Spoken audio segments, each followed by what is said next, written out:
네, 안녕하십니까. 네. 처음으로 공부 시작하신 분도 계실 텐데, 시작하시고 나서 이제 한 달이 되기 전에 고비가 오죠? 이거 괜히 시작했다 그러면서 한 달 될 쯤에 한번 고비가 와요. 근데 처음 하신 분이 다 알아먹었다 그러면 그건 뭐 천재죠, 천재. 그렇게 될 수가 없어요. 알아듣는 게 별로 없을 정도로 하고 지나가고. 그러다가 이제 두 번째 들을 때부터는 이제 알아듣는 게 많으니까 조금 신이 나고 그렇습니다. 그러니까 세 번째 이제 수업 듣는다 그러면 이제 더 자신감이 붙고 그래요. 그러니까 1년에 여러분 전 과정을 기본 과정만 해도 한 5번 듣잖아요. 거기에다가 복습하는 거 하면 2배는 될 거예요. 한 10번 최소한. 또 열심히 공부하시는 분들은 또 더 많이 공부할 거니까. 그렇게 해야지만 이 머릿속에 아주 그냥 거의 세뇌가 되시피 해서 풀 문제를 갖다 여러분들이 이제 시험 문제를 풀어낼 수 있게 되죠. 그런 실력이 될 때까지는 시간이 필요합니다. 그리고 공부할 시간에 비례해가지고 그대로 실력이 올라가면 공부 못할 사람이 없어요. 희한합니다. 처음에는 공부를 하는 것 같은데 투자했는데 점수가 안 나오고 그래가지고 바닥을 한참 깁니다. 그러다가 실력이 누적됐을 때 어느 순간에 우리 비행기처럼 이륙을 하게 됩니다. 비행기 탔을 때 막 이륙하는 시점에 그 느낌 아시죠? 붕 뜰 때 그 느낌. 금방 하늘로 날아 올라가면 다 공부한다고 해요. 처음에는 그냥 활주로를 엄청나게 센 속도로 막 가야 됩니다. 언제 뜬가 막 이렇게 하면서 가는데 어느 시점이 되면 이제 싹 슬그머니 올라서잖아요. 그런 시점이 제가 볼 때는 한 5월달 정도 됐을 때 그런 시기가 올 거니까 그때까지는 좀 참으시고 그냥 반복을 많이 하셔야 됩니다. 자, 그러면 이제 오늘 할 내용은 어딘가 그러면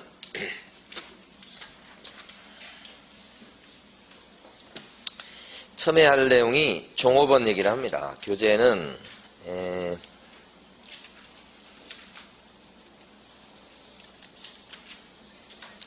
168페이지고요. 고용인이란 어려운 말이 나옵니다. 고용인 그러면 종업원을 얘기해요. 168페이지 있죠? 고용인의 종류가 두 종류예요. 사장님하고 반대말입니다. 고용인 이렇게 되면. 자, 칠판에 보면 증을 갖고 일해 주시는 분이 소공, 자격증 없이 일하는 분이 중개보조원 두 종류. 자격증 있다 보니까 중요한 일을 해줄 수 있어요. 계약서 써주고. 그러다 보니까 도장을 찍을 의무가 있고 이 찍을 도장을 등록할 의무까지 있다. 이렇게 되지. 반면에 중개보조원은 증이 없고 중요한 일을 못 해주죠. 계약서 못 써줍니다. 그래서 도장 찍을 의무가 없고 도장을 등록할 의무도 없고 완전히 정반대입니다. 자격증이 있다 보니까 잘못하면 자격 정지를 얻어맞을 수 있고 중개보조원은 어때요? 자격증이 없잖아요. 자격 정지 대상이 되지 않아요. 자격 정지는 자격을 못 써먹게 정지시키는 거예요. 법을 어겼다고 해서. 보조원은 자격증이 없잖아요. 대상자가 될 수 없죠. 자, 이렇게 이제 종업원이 두 종류가 있다는 걸 먼저 이해를 하시고 암기하는 거 아니죠. 자, 근데 고용인에 대해서는 칠판에 보시면 우리 사장님인 개업공인중개사는 필요하다면 고용인을 몇 명이든 둘 수 있다. 물론 경우에 따라서 혼자서 하시는 경우도 있어요. 필요하다면 고용인을, 종업원을 몇 명이든 쓸 수 있다. 대신 책임은 지셔야 된다. 혼자 하시는 분도 많고 부부끼리 같이 하는 경우도 있고 그래서 아내가 자격증을 따서 오픈했을 때는 아내가 개공, 남편은 이제 퇴직해서 별로 할 일이 없으니까 사무실에 왔다 갔다 하면서 도와준다. 그러면 남편은 증이 없어요. 중개보존이지 뭐. 이렇게. 자, 근데 사장님인 개업공인중개사는 이렇게 남편을 고용했을 때는 관청에 고용신고 같은 거 하셔야 됩니다. 그리고 남편이 전과가 있으면 또 안 됩니다. 결격자가 아니어야 되고, 그 다음에 관청에다가 고용했다가 신고하셔야 된다. 요 부분이 시험에 잘 나와요. 고용했다고 신고는 등록관청에 언제까지 해야 됩니까? 언제까지? 업무를 시작하기 전까지. 업무 개시 전. 누가 일하기 전요? 취직하는 사람이. 일 시작하기 전까지 고용신고하십시오. 이렇게. 그래서 관청이 이제 파악하게 돼 있습니다. 그 사람을. 그래서 업무 개시 전까지 고용신고하십시오. 이렇게 합니다. 요거 안 하면 업무정지입니다. 시험에 나올 내용은 아닌데 가만히 보면 근데 영업정지니까 우리 사장님 입장에서는 고용신고 안 해가지고 영업정지 받는 경우가 간혹 있어요. 업무 개시 전이니까 늦게 하면 또 이것도 법 위반이 됩니다. 요 사람이 일하기 전 이렇게 되지. 보통 이제 면접을 보고 뽑잖아요. 그래서 마음에 들면 출근하라고 하잖아요. 출근해서 일 시작하기 전까지 관청에 신고를 해야 된다고. 이게 고용신고. 그러니까 일 좀 며칠 하다가 그때 이제 고용신고를 한다 그러면 법 위반이 돼요. 그러니까 재빨리 해야 된다고 이걸. 그래서 구청에 안 가고도 컴퓨터 앞에 앉아서 고용신고 할 수 있도록 인정합니다. 왜냐하면 이 사람이 일을 하기 전에 고용신고 해야 되니까. 처음에 와서 일할 때는 청소부터 할 거 아니야.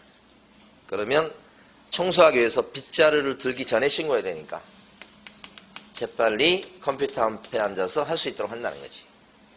그래서 전자문서로 하는 걸 인정합니다. 허용해요. 그런데 이게 잘랐을 때도 종료신고 하도록 합니다. 자기가 스스로 관뒀을 때도 종료신고 하도록 해요. 종료신고는 고용관계가 종료한 때부터 10일 이내 하도록 되어 있으니까.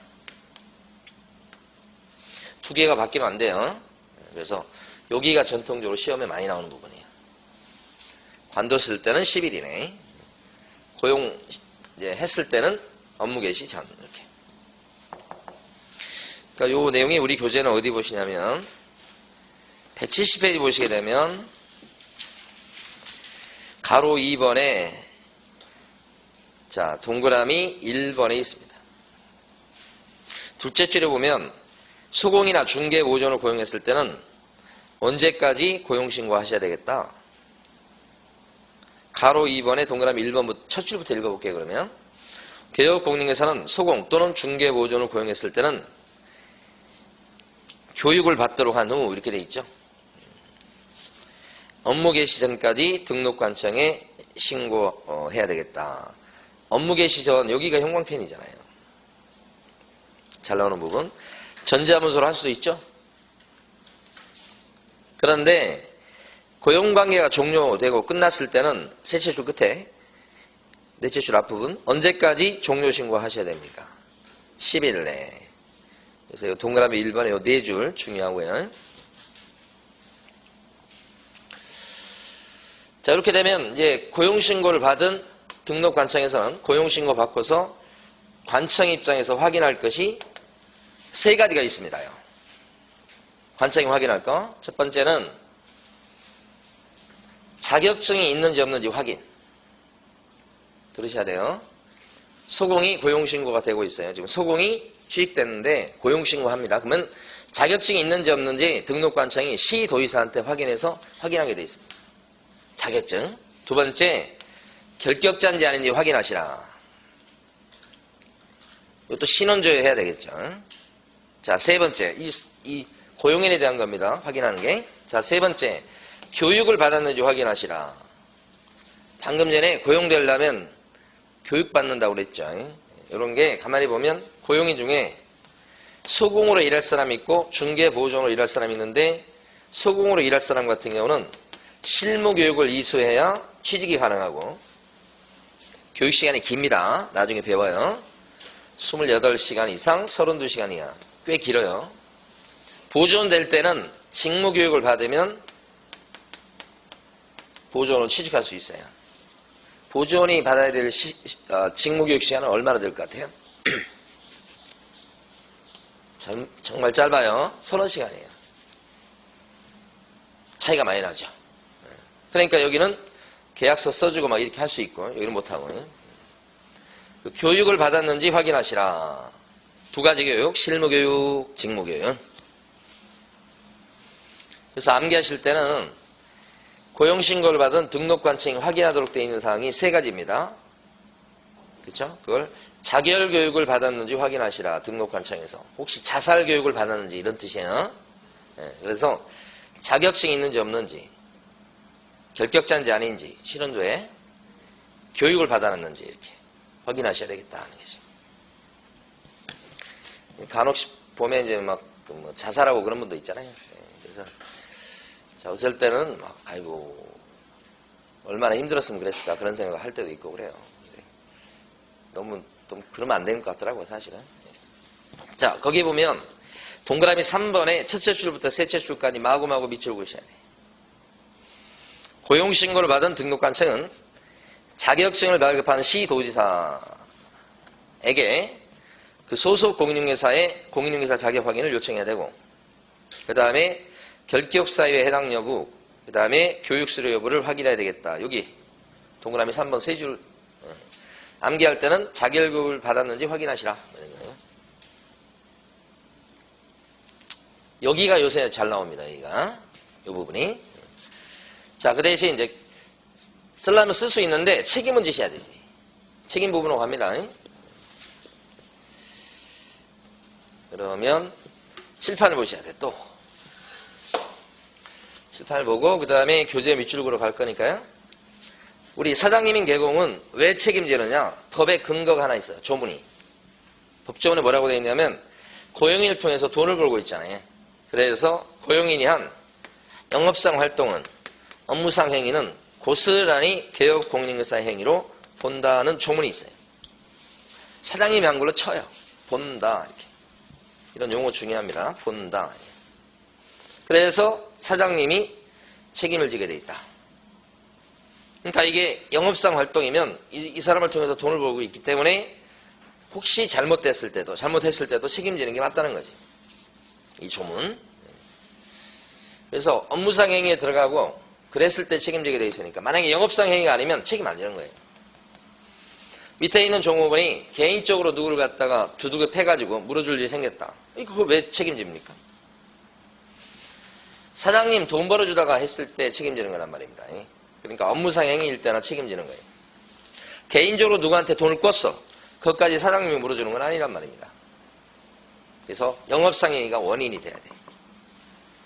여기서 보면 용어 본다라고 돼 있잖아요. 이게 이제 추정합니다 이런 용어도 있는데 법률 용어 이거 배우셨을 것 같아. 민법 시간에 이거 나오잖아요. 추정한다 이런 말. 추정한다가 좀 약한 말이죠. 본다가 센 말이고, 그쵸? 행위로 본다. 이렇게. 바꿔서 내요, 바꿔서. 추정한다 그러면 X예요.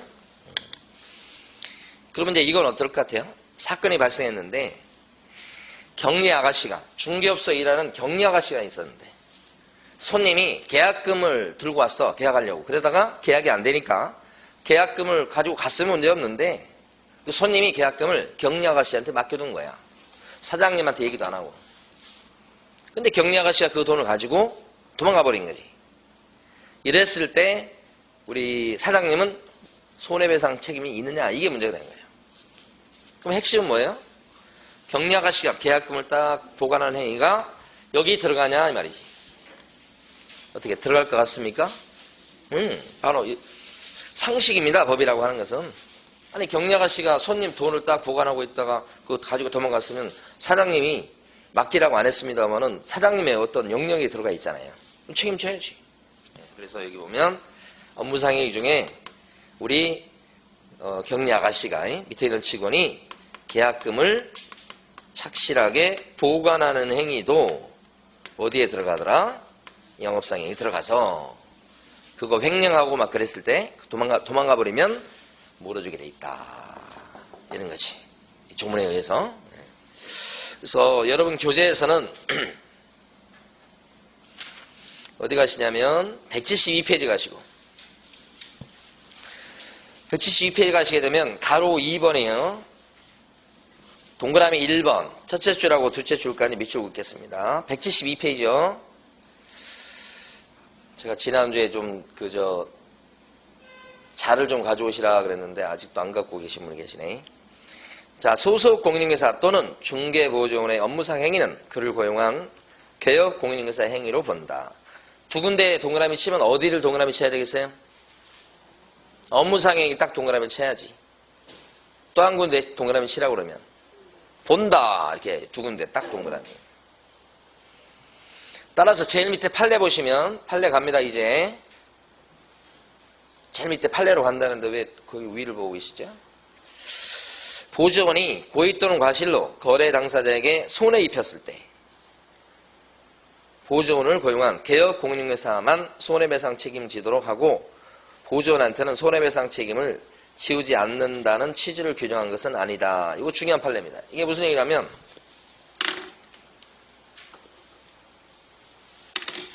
방금 전에 봤던 조문에 따라서 고용인이 만약에 의뢰인한테 손해 끼쳤다고 한다면 고용인도 물어주지만 우리 개업 공인중개사도 손해배상 책임을 같이 지게 하는 겁니다. 이 같이 손해배상 책임지라고 하는 것을 연대책임이라고 해요. 그러니까 고용인이 한 업무상 행위는 개공이 한 걸로 보기 때문에 자, 이랬을 때 고용인이 책임지는 건 너무 당연하고 나아가서 이 사람이 한 걸로 보니까 같이 물어주라 이렇게 된 거죠. 손님을 갖다가 잘 보호해주기 위해서 그런 거예요. 그걸 연대 책임이라고 그래요. 이런 말이 어렵죠. 같이 책임을 진다는 거지. 특히 이게 무서운 것은 개업 공인중개사한테는 실질적으로 손님한테 직접 잘못한 게 없어요. 우리 개업 공인중개사가 직접 돈을 맡겨라 뭐 이런 얘기 한 적이 없다고. 그 돈 들고 도망간 사람은 고용인이에요. 그래도 물어주게 돼 있어. 사장님이. 아까 그 조문에 따라서. 그래서 이걸 무과실책임이라고 그래요. 혹시 민법 시간에 무과실책임 이런 거 들어보셨어요? 우리가 이 민법에서는 되게 많이 쓰는 표현입니다. 과실책임이 있고 무과실책임이 있고. 무과실책임. 무서운 책임이에요. 그 입장에서 봤을 때는 그냥 조금만 잘못해도 자기 잘못이 없다고 해도 물어주게 돼 있으니까 참 어떻게 보면 억울할 수 있어요. 근데 손님을 보호하기 위해서 어쩔 수 없어요. 그게 이거예요. 그러니까 이 사람이 한 행위는 이 사람 행위로 본다고 해서 이 사람만 책임져라 이게 아니에요. 많이 아니고 함께 책임진다는 거지. 아주 중요한 판례입니다. 자, 그래서 오른쪽 가시면 173페이지에 가시면 가로 1번에 동그라미 1번입니다. 무과실책임이라고 제목이 달려있죠. 그래서 셋째 줄까지 마구마구 밑줄 긋습니다. 소공이나 중개보조원의 영업상 행위는 그를 고용한 개업 공인중개사 행위로 간주되니까 간주가 아까 본다. 그렇기 때문에 고용인이 위반 행위를 했을 때 개업 공인중개사에게 잘못이 없을 경우에도 개업 공인중개사한테는 책임을 물을 수가 있다. 이게 무슨 책임이죠? 무과실책임. 동그라미 2번에 제목 보시면 개업 공인중개사와 고용인은 어떻게 책임지는 거죠? 둘이 함께 책임지죠. 함께 책임지는 걸 뭐라고 불러요? 연대책임이다. 연대라는 말이 좀 말이 어렵죠. 그래서 동그라미 2번에 위에서부터 하나, 둘, 셋, 넷, 다섯째 줄 오시면 여섯째 줄 오시면 밑줄을 그어봅니다. 거래 당사자가 이렇게 나온 거예요. 개업 공인중개사에게 먼저 배상 청구를 한 것에 대해서 사장님한테 먼저 물으라고 했던 겁니다. 그랬더니 개업 공인중개사가 뭐라고 그래요? 고용인인데 먼저 배상 청구하고 거기서 못 받으면 나한테 청구하시지 이렇게 말하는 것은 말이 안 된다. 둘이 같이 책임지게 돼 있는데 왜 저쪽 가서 먼저 받으라고 하냐? 같이 물어주는 건데 이런 뜻이에요. 그래서 항변할 수 없다. 여기까지 믿죠. 그러니까 요게 연대 책임의 가장 핵심이야. 요렇게 배상 청구 들어갔더니 이 사람이 하는 소리가 여기한테 물으라고 그래. 왜 나한테 물으라고 그래. 이런 거예요. 그런 말 안 돼. 그렇죠? 배상 청구 들어오죠. 판사는 물어주라고 땅땅땅 판결 나요. 이 사람한테 청구 안 하도. 그게 연대책임 무서운 점이에요. 자, 그치만 이제 동그라미 3번에 있는 것처럼 만약에 여기서 물어줬잖아요. 판결 나서. 그러면 을이 잘못한 거에 대해서 물어준 게 아니고 이 사람이 사고 친 걸 물어준 거라고. 원래 진짜 책임져야 될 사람은 양심적으로 누굽니까? 여기지. 그래서 나중에 혹시 고용인을 갑을 만나면 어떻게 할 수 있다? 구상권을 행사할 수 있다. 구상권의 동그라미. 동그라미 3번의 제목에서 구상권 동그라미. 그러니까 이건 원래 물어줬어야 될 사람 대신 물어주면 대신 물어준 사람이 원래 물어줄 사람한테 그 돈을 다시 받아내는 거. 그걸 뭐라고 그래요? 구상이다. 그렇지. 구상권을 행사하는 대표적인 데가 어디예요? 구상권 행사하는 대표적인 데.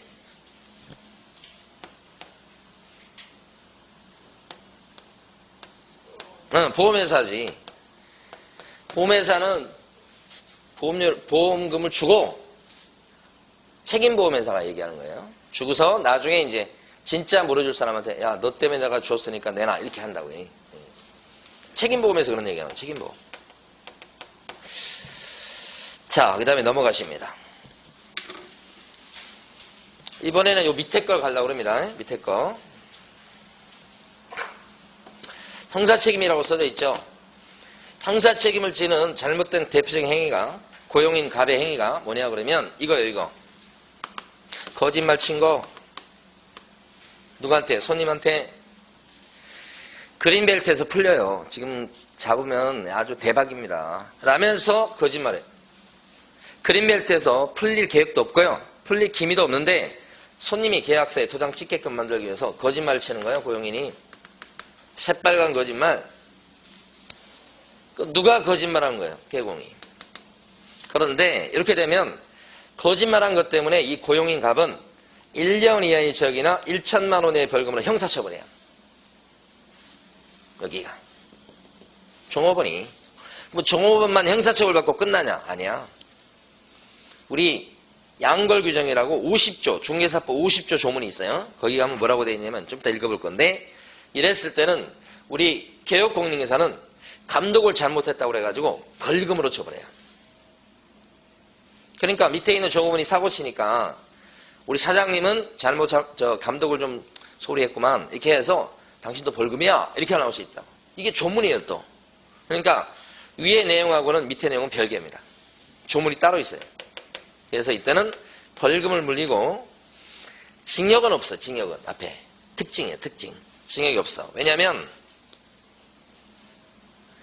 감독을 좀 소홀히 한 거. 이건 과실이거든요. 고의로 그런 게 아니고 그 정도인데 징역을 살리면 너무 심하잖아. 그래서 벌금 물린다는 거예요. 벌금. 이렇게.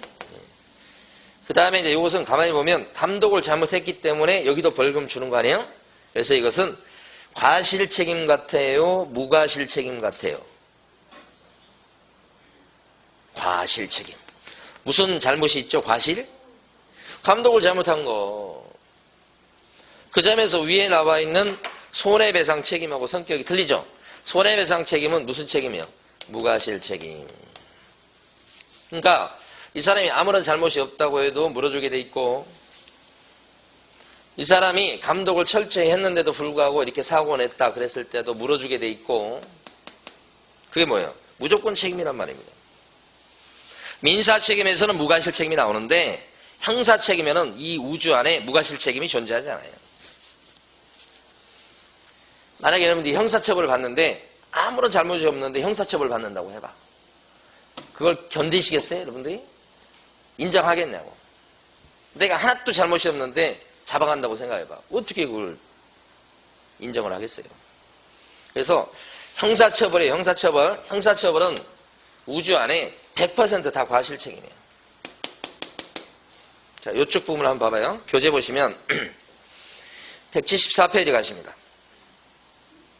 가로 3번에 동그라미 1번. 거기 회색 바탕 박스입니다. 자, 소공이나 중개보조원 또는 개업공인회사인 법인의 사원 임원이 여기까지는 무슨 얘기냐면 밑에 있는 사람이 그런 뜻이야.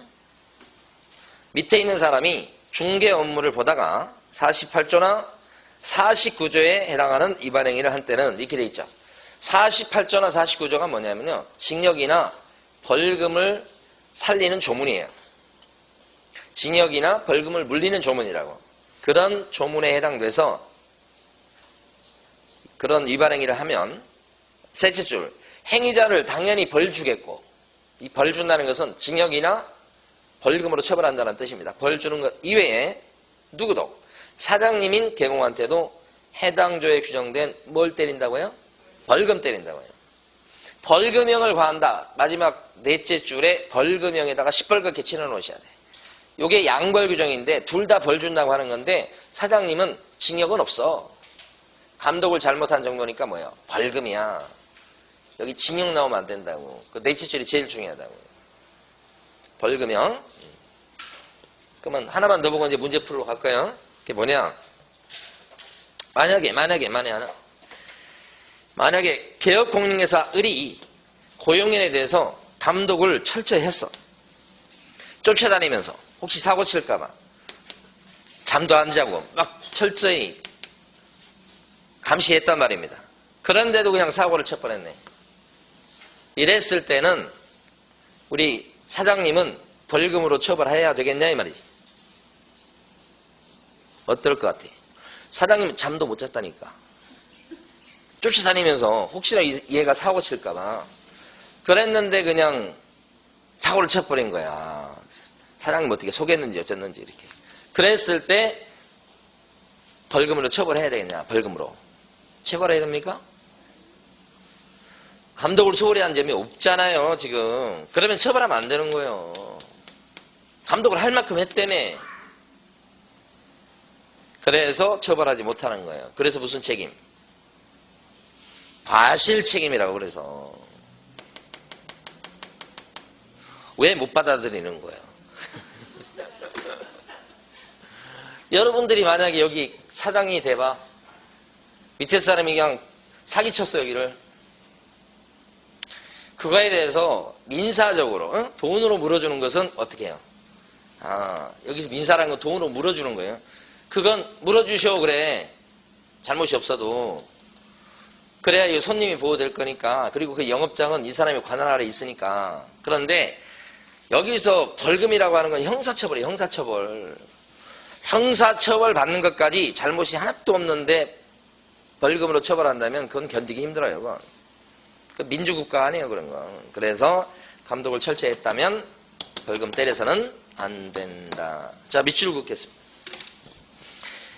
자, 174페이지 동그라미 2번 보세요.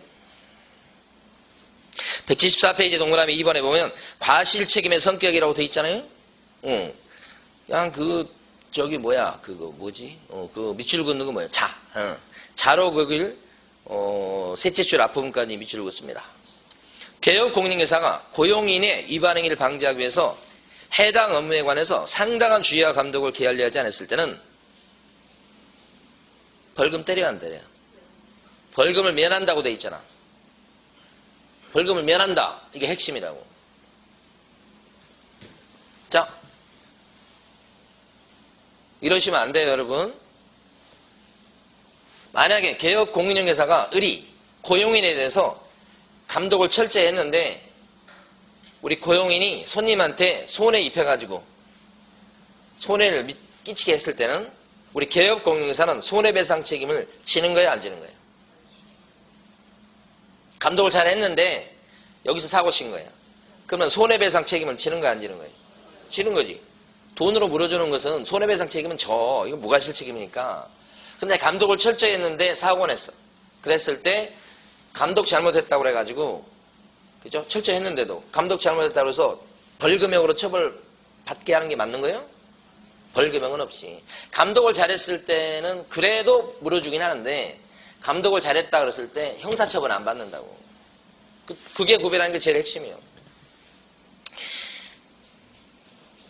지금 제가 너무 답답한 거예요 지금. 자, 175페이지 봐봐요. 175페이지 보면 2번에 보면 틀린 것은 했잖아요. 문제예요 문제.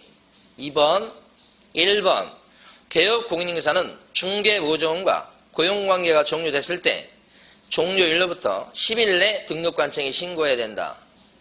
맞지? 종료신고는 10일 이내잖아. 2번 소속 공인중개사의 고용신고를 받은 등록관청은 자격증을 발급한 시도의사한테 소속 공인중개사의 자격 확인을 요청해야 되겠다. 그랬죠? 자격증 있는지 알아봐야 된다고 그랬잖아요. 자결교육을 받았는지 확인하시라. 3번 보존뿐만 아니라 소속 공인중개사의 업무상 행위는 그를 고용한 개공의 행위로 본다.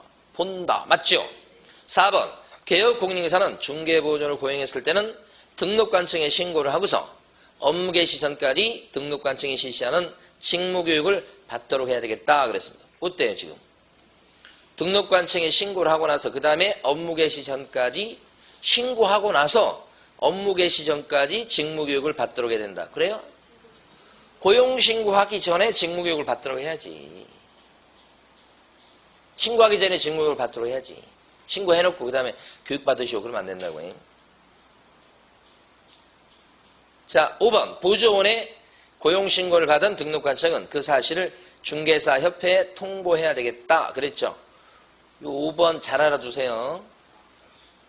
협회 통보사항이 6개가 있어요. 그 중에 우리 지난주까지 3개가 나온 거예요. 3개가. 오늘 제 시간에 진도를 못 끝날 것 같아요. 지금. 3개가 뭐냐면 근데 못 알아들어도 되는데 사실은 제가 뭐 열낼 필요가 없는데 왜냐면 다음에 가면 또 쉽게 알아먹는 얘기거든요. 첫 번째가 뭐냐면 등록증을 주었을 때 협회 통보. 적지 마세요. 얘기만 들으시면 돼. 두 번째는 분사무소 설치 신고 받았을 때 협회 통보. 그 다음에 사무소 이전 신고 받았을 때 협회 통보. 지금 네 번째 고용신고 받았을 때도 협회 통보. 어차피 또 일주일 있으면 까먹을 거 아니에요. 그러니까 괜찮아요. 또 다음에 또 하고 막 이렇게 해야 될 거예요. 아직 뭐 14번 남았어요. 그러니까 이것도 네 번째입니다.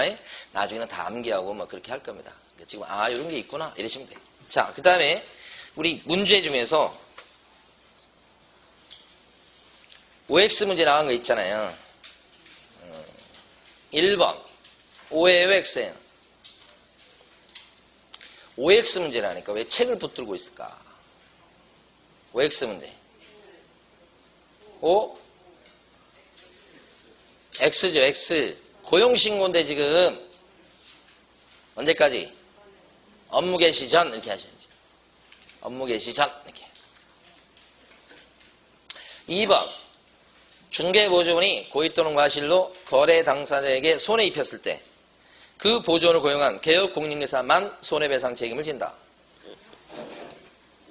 연대 책임이라니까요. 연대 책임. X. 이거 쉽게 풀려야 되는데 지금. 3번 소공울이 징역 또는 벌금을 선고받았을 때 징역 벌금 받았다잖아요. 지금. 개업 공인중개사 갑은 의뢰 위반 행위를 방지하기 위해서 상당한 주의와 감독을 게을리하지 않았더라도 벌금형을 받는다. 감독을 게을리하지 않았는데도 벌금을 얻어맞는다. 틀렸지. 상당한 주의와 감독을 게을리하지 않았다라면 벌금형으로 처벌받지 않죠. 다시. 아니 감독을 철저히 했다고 이렇게 이거 봐봐. 철저히 했다고 소홀하지 않았다고 그러면 벌금 때려요 안 때려요? 안 때려. 여기 이거 와플이야. 와플 기억하셔야 될 것 같아. 벌금으로 처벌하지 않는다. 이렇게. 자, 그 다음에 이제 딱 내려놓고 또 교재 봐봐요. 177페이지 갈 텐데.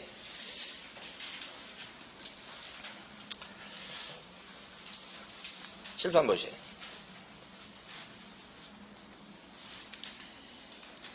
자, 칠판 보시면 도장 얘기입니다. 도장은 법에서 등록을 하시고 써먹으라고 돼 있어.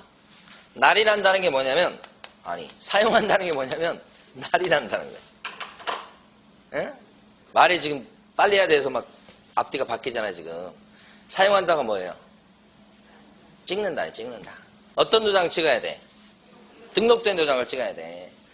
도장을 찍었다고 무조건 될 문제가 아니야. 등록시켜놓은 도장만 찍어라. 이게 법의 취지야. 그러면 누가 도장을 등록해야 될까? 이거 5분이면 하는 내용이에요, 전체를. 응? 우리 나중에 보면 나중에 보면 이런 내용들은 한 문제 정도 비중이 있거든요. 5분, 10분 안에 이게 다 맞출 수 있는 내용이야. 그만큼 내용이 적어요. 누가 도장을 등록하고 찍어야 되느냐? 사장님하고 소금까지는 해야지. 보조원은 안 껴줘. 계약서 못 쓰니까 날이라는 무 자체가 없어. 그 다음에 뭘 등록하느냐? 이거 좀 이따 봐요. 그 다음에 어디에다가 도장 등록해야 돼? 여기밖에 없잖아. 경찰서 가서 등록할 거야? 등록관청밖에 없잖아요. 그 다음에 어떻게 등록하느냐? 이것도 좀 이따 봐요. 그 다음에 언제까지 도장을 등록해야 될까? 도장은 찍기 위해서 등록하는 거잖아요. 어디에 찍는 거예요? 계약서나 이런 데 찍을 거 아니에요. 그러면 일하기 전까지만 등록을 딱 시켜놓으면 오케이지 뭐. 그러니까 이거 뭐예요? 업무 개시하기 전. 아까 고용신고 언제까지 해? 고용신고 빗자루 들기 전이라고 그랬잖아요. 여기도 인장 등록 날이나 위하경을 쉬니까 언제까지만 하면 되겠다. 일 시작하기 전. 그치? 그런데 도장을 갖다가 잊어먹거나 그런 사람이 있을 수 있잖아요. 도장을 등록해놨어. 근데 찍으려고 보니까 없어. 그럴 수 있잖아요. 그러면 어떤 도장을 찍어야 되는 거예요? 이게? 무조건 등록된 도장을 찍어야 돼. 근데 등록시키는 도장이 안 보이잖아 지금. 어떻게 해야 돼? 재빨리 어떤 도장이든 등록을 시켜놓고 찍어야 되는 거지. 그게 변경 등록이야. 변경 등록은 며칠 내 변경 등록하도록 돼 있는가? 7일이야 7일. 7일 내 바뀐 도장을 등록시키고 찍어라. 큰 틀이 뭐예요? 등록된 도장을 찍어라 이런 얘기지. 오케이. 자, 그러면 어떤 도장을 찍는가를 지금부터 볼 거예요. 다 보고 그 다음에 교재에서 위치를 보면서 이제 복습할 거예요. 크게 보면 하얀 거 보면 위에가 공인중개사인계공, 부칙에 나와 있는 복잡한 할아버지, 밑에 일하는 소공, 이런 자연인하고 법인으로 나눠요. 숨 쉬는 사람, 숨 안 쉬는 사람. 숨 쉬는 사람은 자, 어떤 도장을 파서 등록해야 되냐면 가족관계 등록부에 올라있는 이름을 도장을 파야 돼. 가족관계 등록부가 옛날로 치면 호적이에요. 호적에 올라있는 이름.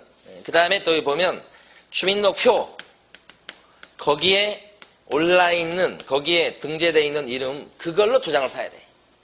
그럼 이게 무슨 말이에요? 호적 또는 주민등록표에 올라있는 이름으로 도장을 파라는 얘기는 그 사람의 본명 가지고 그걸 도장을 파라 이 말이지. 진짜 이름, 호적상 이름. 그게 아니고 집에서 부르는 이름이 있잖아. 집에서 부르는 이름이 있을 수 있죠. 그걸 뭐라고 그래야 돼? 가명? 집에서 부르는 이름. 옛날 같은 경우는 그러니까 가명이라고 할게요 일단. 옛날 같은 경우는 개명이 쉽지 않아가지고요. 호적에 한번 이름이 잘못 올라가죠. 그럼 바꾸기가 어려웠어.